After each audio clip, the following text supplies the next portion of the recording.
Es muy importante que los adultos se volteen a ver a sí mismos y puedan reconocer los sentimientos por los que están atravesando. Mucha gente niega lo que está sintiendo y a la hora de negar lo que está sintiendo no tiene la disponibilidad o la posibilidad de responder a sus propios sentimientos. Dificultades para dormir, dificultades para comer, cambios de humor muy drásticos, enojos inexplicables, irritabilidad, mal humor, inclusive depresión.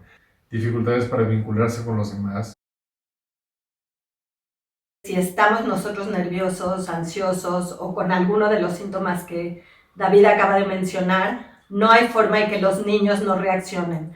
Los puntos para ver y observar son qué diferencia hay en la forma de funcionar de los niños. Si están muy berrinchudos, muy irritables, no comen igual, no duermen bien o se despiertan en la noche con pesadillas.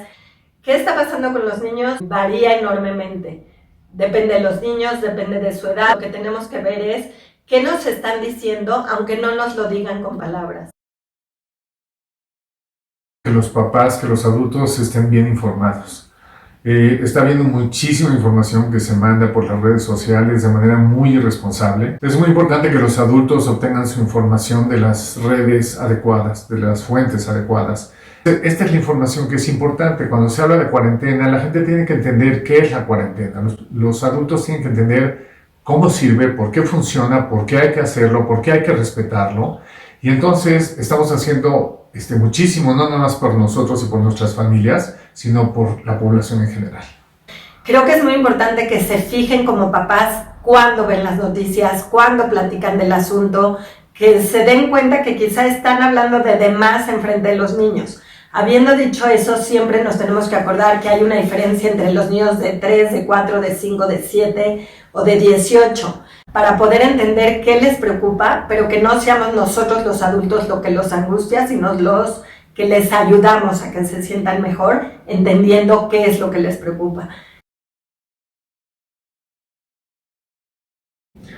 Entre ellos lo que más se ha visto es que hay una reacción aguda al estrés. Este es un diagnóstico psiquiátrico, es una reacción al estrés. La gente se siente muy mal, tiene sentimientos depresivos, de irritabilidad, de ansiedad, lo que hemos estado diciendo, de pánico. Ya hablamos de la angustia y del pánico. Esa es otra situación que se provoca a la hora de estar aislado socialmente. Se genera muchísima confusión y se genera muchísimo enojo. Lo importante aquí es entender cuáles son los estresores que conllevan eso. El primero es el tiempo de cuarentena. Tiempos muy prolongados de cuarentena generan muchísimo más estos efectos secundarios. El segundo es el miedo a infectarse. La gente, aunque como lo decía Janet hace un momento, aunque a veces lo quiera negar, hay un constante temor a infectarse. Y mientras más cercano escuchamos de la muerte de alguien o de la infección de alguien, pues más es ese temor a infectarse. Lo tercero que pasa cuando uno está aislado socialmente es que hay muchísima frustración, no hay mucho que hacer, hay mucho aburrimiento, la mala información o la información no verdadera genera muchísimo estrés y muchísima ansiedad durante el periodo que uno está aislado. Con respecto a los niños, un poco lo mismo. Los papás, yo no les tengo que decir lo difícil que es. Y el primer punto siempre es voltéense a ver a ustedes mismos, vean cómo se sienten ustedes, porque ese es lo primero que pueden hacer para ayudarle a los niños. Si saben que están nerviosos, atiendan su ansiedad y entonces volteen a ver a los niños y vean qué es lo que está haciendo difícil. La parte obvia y muy difícil va a ser entretener a los niños. Primero es respetar el periodo de aislamiento. Si la sugerencia de las fuentes oficiales, formales, científicas es en este momento tener una cuarentena o un aislamiento de por lo menos 14 días, eso es lo que hay que hacer. Lo segundo es seguir las reglas de higiene que se han estado mencionando en todas las redes sociales, que son las importantes. Lavarse las manos, usar geles, no tocarse la cara, toser en el antebrazo.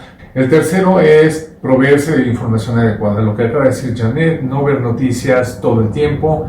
busquen información científica. La siguiente sería reducir el aburrimiento. Dijimos que una de las causas de estrés psicológico, el aislamiento social, es el aburrimiento. Hay muchísimas cosas que se pueden hacer para los adultos. Es importante hacer ejercicio. Estar en el departamento no implica que uno no pueda hacer sentadillas, lagartijas, moverse, no quedarse simplemente estático. Es importante mantenerse en contacto vía teléfono o vía redes sociales con la familia y con los demás amigos. Una sugerencia importante es el estrés y todos los efectos psicológicos que pueden generar este tipo de situaciones se agravan mucho con el alcohol y las drogas. Otras variables, otras cosas importantes que tenemos que tener en cuenta, muy en cuenta, es la parte económica. Es otro de los estresores enormes que en muchas ocasiones los niños son los que se dan cuenta que los adultos están ansiosos y los adultos de alguna manera no les hacemos caso. Oigan a sus hijos. Si sus hijos dicen, pero ¿qué tienes? Pero no va a pasar nada, pero ¿verdad que todo va a estar bien? Esos son puntos que salen 2 segundos en una conversación y que si no los cachamos en ese momento nos perdemos de entender qué le está pasando a los niños.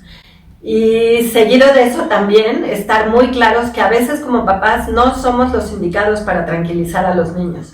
Si yo estoy muy ansiosa, no hay forma de que yo le pueda ayudar. Una población especialmente vulnerable son la gente de la tercera edad, porque si bien son también la población vulnerable en cuanto al virus, son la población vulnerable en cuanto a la ansiedad que están experimentando por saber que son la población vulnerable. Entonces hay que acercarnos a la gente de la tercera edad, hay que hablar con ellos, hay que tratar de tranquilizarlos de la mejor manera posible.